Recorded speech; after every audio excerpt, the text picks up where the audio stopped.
Bienvenue dans cette méditation guidée. J'ai écrit cette méditation pour vous aider à apaiser et surmonter votre blessure de rejet. Avant de commencer, assurez-vous que vous êtes confortablement installé dans un endroit où vous ne serez pas dérangé.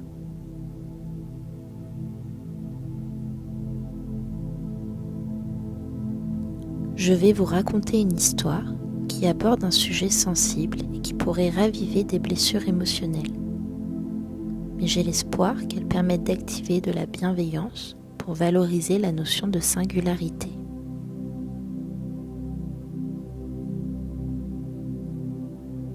Fermez doucement les yeux et prenez une profonde inspiration par le nez. Puis expirez lentement par la bouche.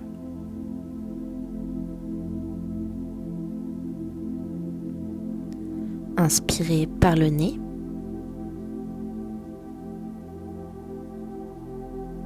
Expirez par la bouche.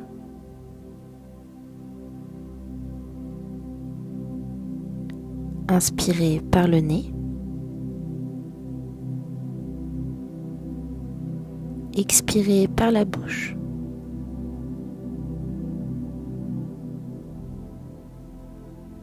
Sentez l'air entrer dans vos poumons. Puis expirez en relâchant doucement les tensions et les doutes qui vous occupent.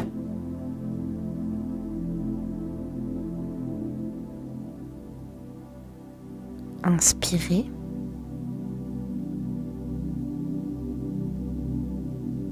Expirez.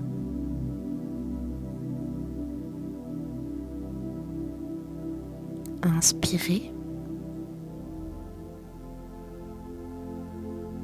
Expirez.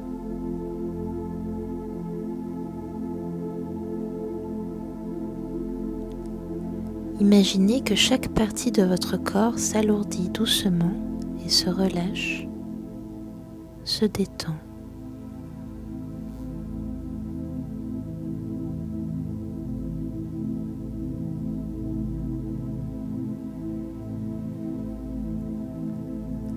Prenez conscience de votre corps. Observez les points de contact avec le sol ou votre support.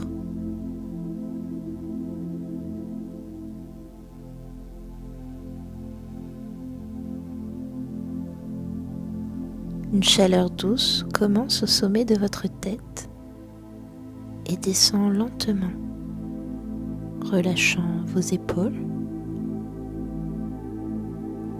vos bras, votre dos et vos jambes.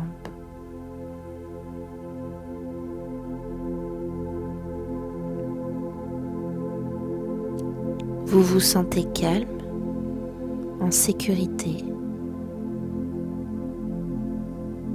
dans un espace où vous pourrez explorer librement votre imagination.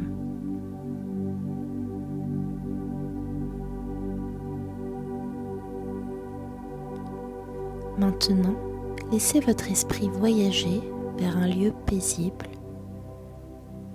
un étang entouré de verdure.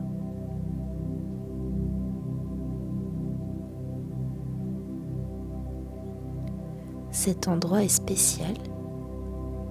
Il est le point de départ d'une histoire importante, celle d'un jeune cygne qui découvre sa valeur.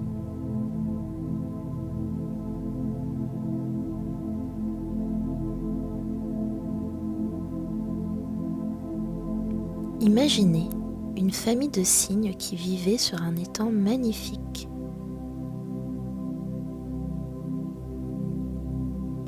Leur foyer se trouve au milieu de roseaux, cachés par des tiges hautes, permettant à toute cette petite famille de vivre paisiblement entre eux.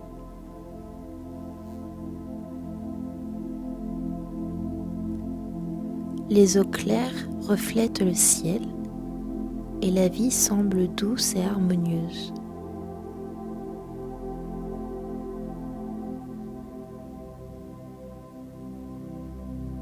Cependant, dans cette famille, se trouve un jeune cygne, un peu différent.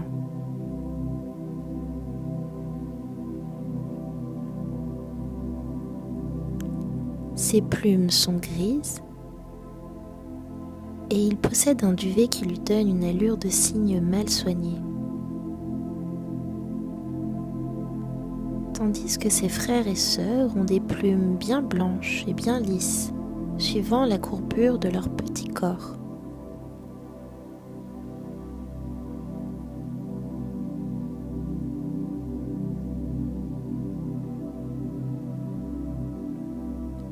Les mouvements de notre petit cygne sont maladroits et ses gazouillis légèrement discordants.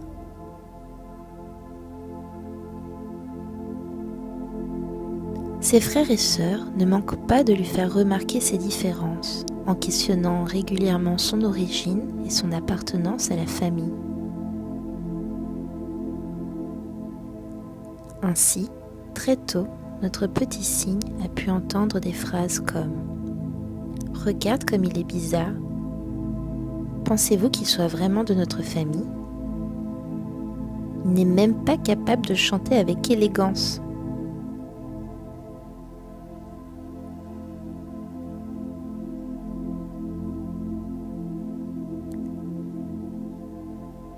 Le jeune cygne essaye de se conformer, de marcher comme eux, de chanter comme eux, mais malheureusement, chaque tentative de se faire accepter échoue, et chaque échec lui rappelle qu'il est différent, qu'il est seul.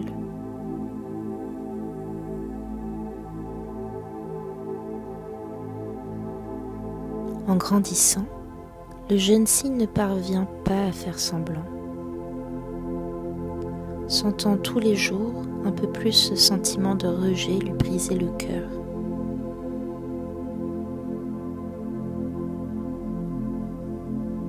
Un jour, la douleur devient trop grande.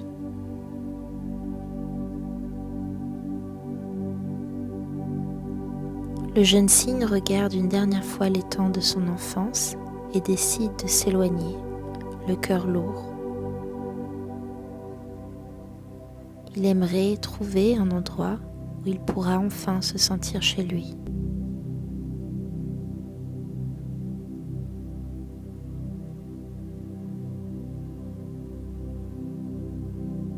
Le jeune cygne commença alors un voyage terrifiant et difficile.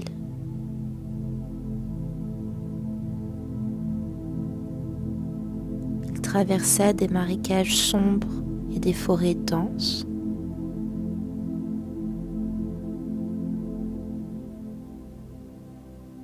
Et le vent froid ne l'épargna pas. Il s'engouffrait sous ses plumes, le faisant régulièrement perdre l'équilibre et tomber dans la boue.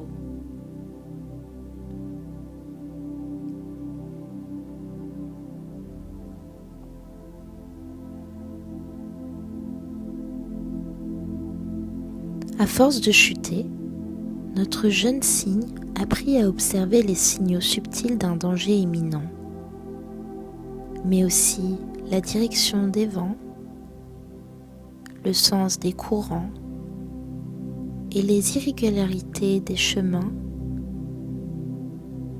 afin d'éviter de chuter à nouveau.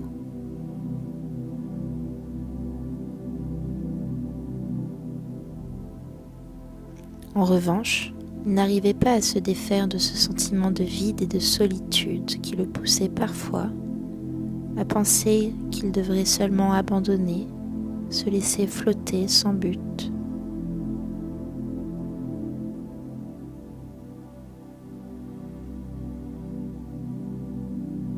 Un matin, après une nuit de tempête, le jeune cygne sortit timidement d'un abri qu'il avait trouvé pour passer la nuit.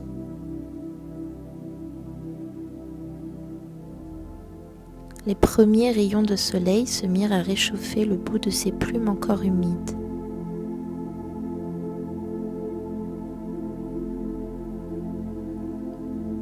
Il leva la tête et aperçut qu'il était arrivé devant un grand lac où vivaient d'autres animaux. Mais apeuré par la peur du rejet qui ne l'avait jamais vraiment quitté, il décida de se faire tout petit pour être le plus discret possible.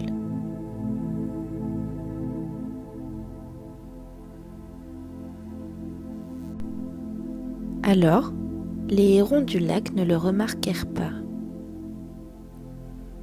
Une fois dans l'eau, les poissons ne prêtèrent pas plus attention à lui. Le jeune cygne se sentit comme invisible.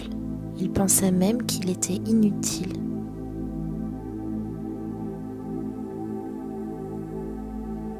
Il se laissa flotter sur le lac, n'ayant même plus la force de battre ses pattes pour avancer.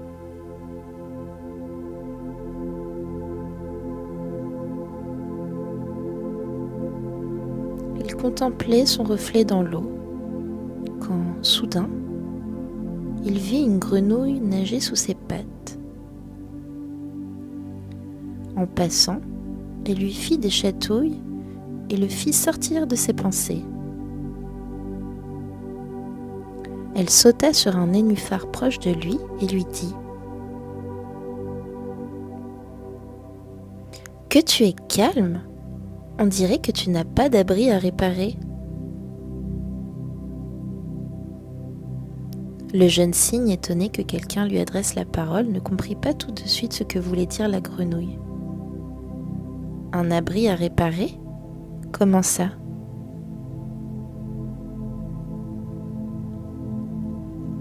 La grenouille amusée répondit : « Eh bien la tempête !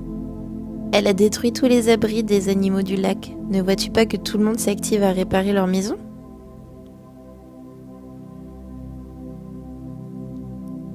Le cygne regarda autour de lui et comprit que si les animaux du lac n'avaient pas prêté attention à lui, ce n'était pas par indifférence, mais parce qu'ils étaient bien trop occupés à consolider leurs habitats.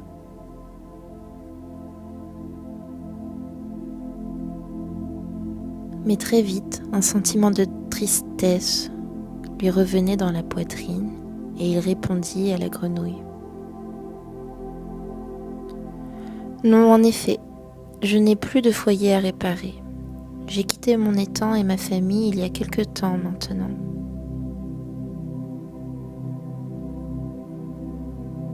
La grenouille étonnée lui demanda : « Mais comment as-tu survécu à cette tempête si tu n'as pas de maison ? »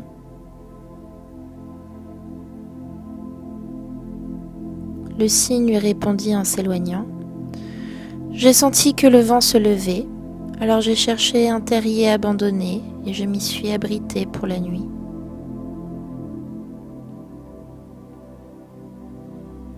La grenouille intriguée plongea dans l'eau et suivit le cygne pour lui demander : « Tu sais comprendre le vent et tu peux prédire quand les tempêtes arrivent ? »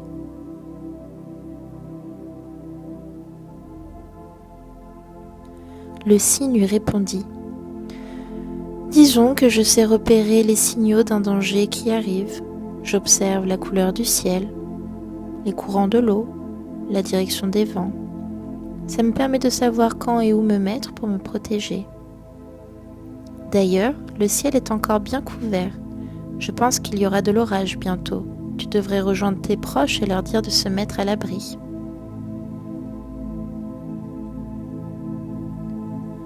La grenouille admirative lui dit : « Mais c'est incroyable comme talent, il faut absolument que tu le partes. » La grenouille ne put finir sa phrase quand tout à coup, l'orage tonna à côté d'eux. Les animaux du lac furent tous pris de panique. Le vent se leva et les eaux commencèrent à s'agiter. Personne ne savait où aller.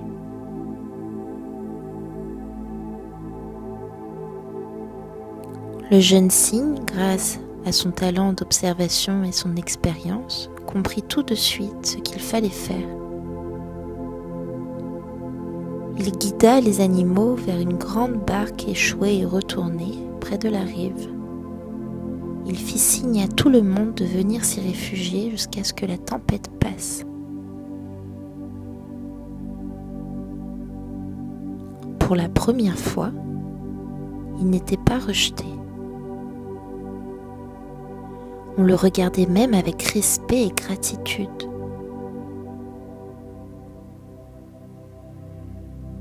Une fois le calme revenu, les animaux du lac lui dirent : « Grand cygne, tu nous as sauvés. Sans toi, nous aurions été perdus. »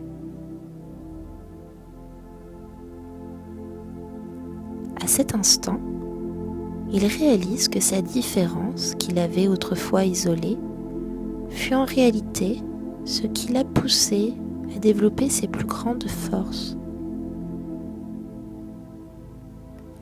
Sa sensibilité, son instinct, sa manière unique de voir le monde sont des dons précieux.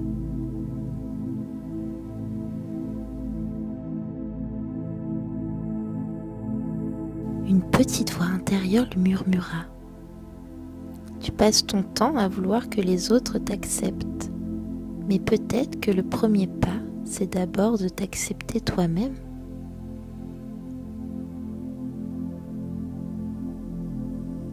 Une chaleur qu'il n'avait pas ressentie depuis bien longtemps gagna sa poitrine et il sentit qu'il avait enfin trouvé sa mission, qu'il avait un vrai rôle à jouer. Le cygne partagea alors aux animaux du lac tout ce qu'il savait, ce que signifiait la couleur du ciel, comment observer les courants de l'eau et comment reconnaître la direction des vents. Tout le monde l'admirait et le considérait comme le grand sage du lac.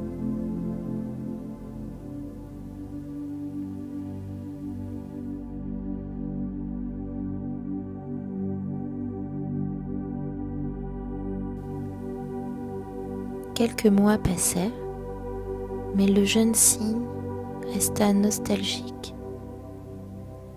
Nostalgique de revoir sa famille. Il décida donc de retourner à l'étang de son enfance.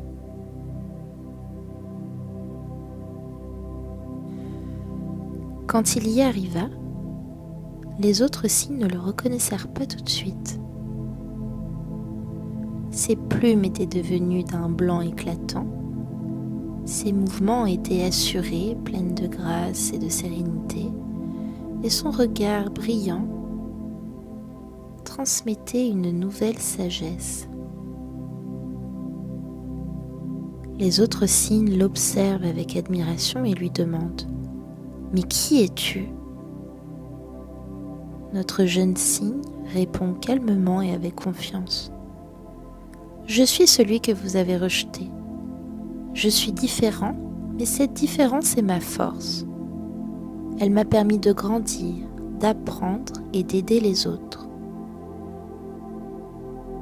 Je suis revenu non pas pour être accepté, mais pour vous montrer que chacun a sa place dans ce monde. »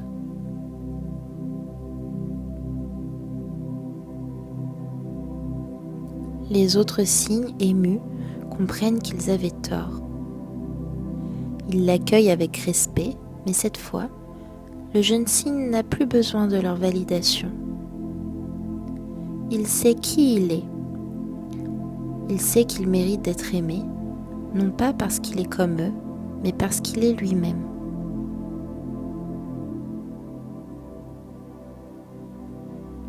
Cette histoire est aussi la vôtre. Vous portez en vous une lumière unique, une force qui peut sembler différente, mais qui est précieuse.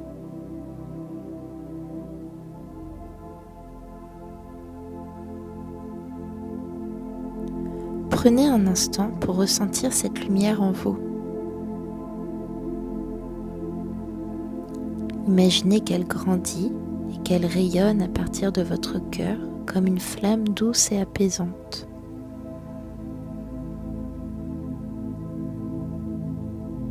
Sentez cette certitude. Vous êtes assez exactement tel que vous êtes. Votre place dans ce monde est légitime et votre différence deviendra votre force.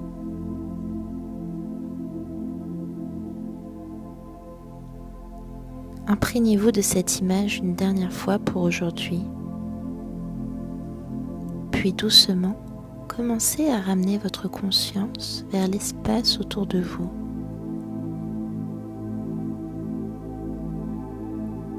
Rappelez-vous que si vous avez besoin, vous pourrez réécouter autant de fois que vous le souhaitez cette méditation. Bougez légèrement vos doigts, vos mains, vos orteils et vos jambes. Puis quand vous vous sentirez prêt ou prête, ouvrez les yeux en douceur et appréciez cet état de détente et de sérénité.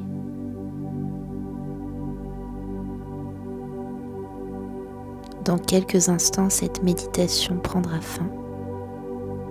Il est donc venu le temps pour moi de vous laisser et de vous dire à très bientôt.